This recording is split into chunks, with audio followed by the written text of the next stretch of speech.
Hello, fellow freedom fighters and truth seekers. Yo! My name is Madame Jolene Cormier. I was a teacher until December 3rd. I'm no longer a teacher, but I was till they shoved me out. Yeah. When Patty asked for a teacher, I saw that posted on a group and I was like, why not? So I volunteered. It's really an honor for me to be speaking to you guys today.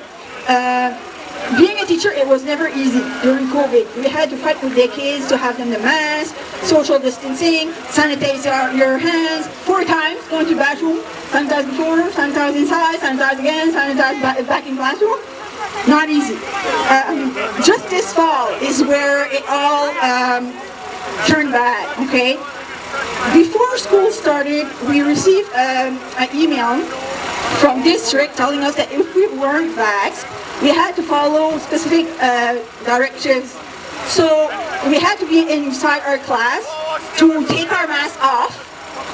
We had to have the door closed, no students whatsoever, so we were completely segregated and shut out. I had to teach the whole day with the mask on. It was like really, at the end of the day I didn't have any voice left. I had headaches, whatever. We had also to do 3 rapid tests a week in the morning before being able to go inside the classroom. It was in front of our school principal. We were 8 of us, and it started, some of them were already crying because they knew what was in the rapid test, the EO, ethylene oxide, something like that. So when I found that out, 3 days in a week, I would go inside my classroom with my heart at my choke here, because I was like, okay, I'm doing this, I want to teach, I'm passionate about my job, I don't see myself doing anything else, I'll do anything to do my job. The line was in the sand, it was the jab. Someone told me in August, you can't take the jab, what's in it, and anyway, so that was my line in the sand. When I saw where this was going, I started really like on internet and stuff. I went on a rally at the end of October. We were like about this many people, and I had a big poster that said, "Karma's got your address card." So if any of you were there that time, like I think you probably remember my poster. So I decided when we said that the November 19th deadline had to be back or else we were out. I decided to do something, okay? I never ever went against authority, okay? I was a meek little mouse. Anyway, I wrote Cardi, I told him about karma, and that I was hoping he was doing this unawares, because if not, I wouldn't want to be in his shoes when karma comes around. I wrote Higgs. I had taken uncensored, on a platform uncensored. It was 227 pages of adverse effects, 130 pages of people dying, and it was just in US and UK, and I sent that to Higgs. Didn't do a thing. Then I emailed the district head asking her, please, like, don't do this to the kids. I had one post, like, we're not experiments, like the kids with them. Anyway, we're making our kids be fearful. We're taking away their freedoms. The kids are a threat. Anyway, that was what I gave to the district. As the deadline was approaching, on November 11th, I got a call from my school principal. The basement has totally flooded, so my whole classroom was underwater. So with all of this, I ended up asking my doctor for a leave of absence. So she granted me a 3-week leave of absence until December 3rd. So I was like, okay, like government's, like, they're not going to shove us out.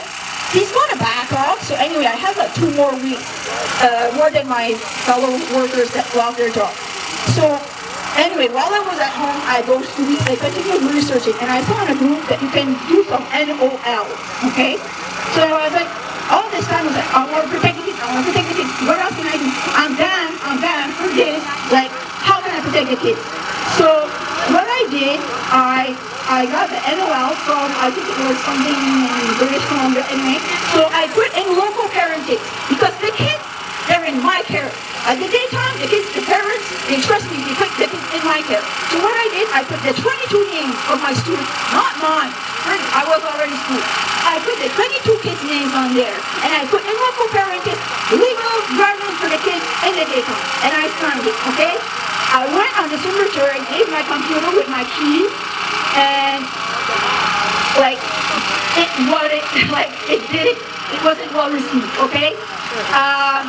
I gave this to them and they were like, what's this? I'm like, it's a legal paper. I know I don't have a job, I can't pursue in a legal court, but if you vaccinate the kids inside the school, all those parents, if something happens to kids, they got a right, they'll do it.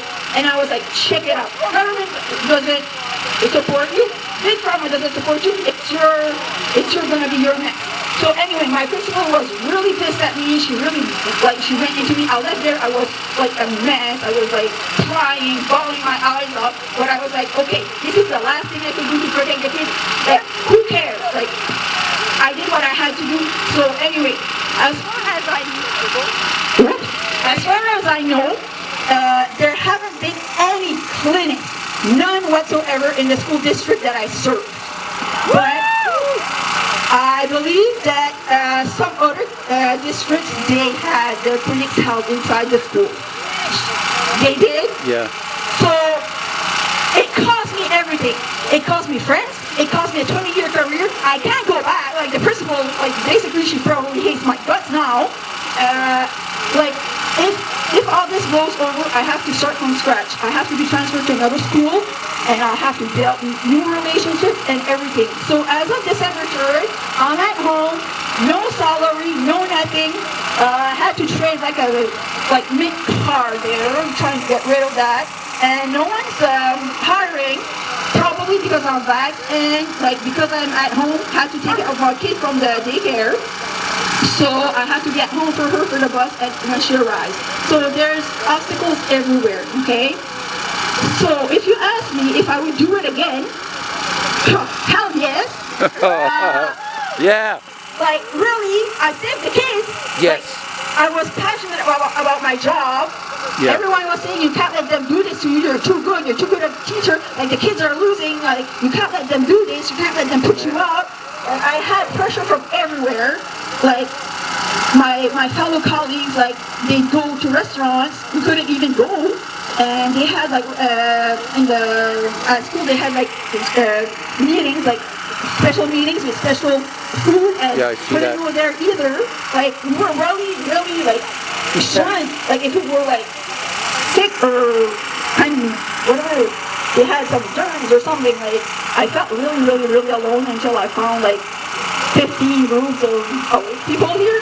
So yeah, I wouldn't change a thing because the meek little monks that never stood up to authority has become the freedom fighter you see before me today.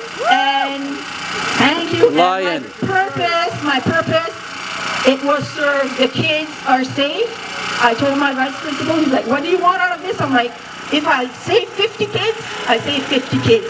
And I believe I saved more than that. So thank you all for listening. It's been quite a pleasure. It's been quite an honor. And continue the great fight. Thank you.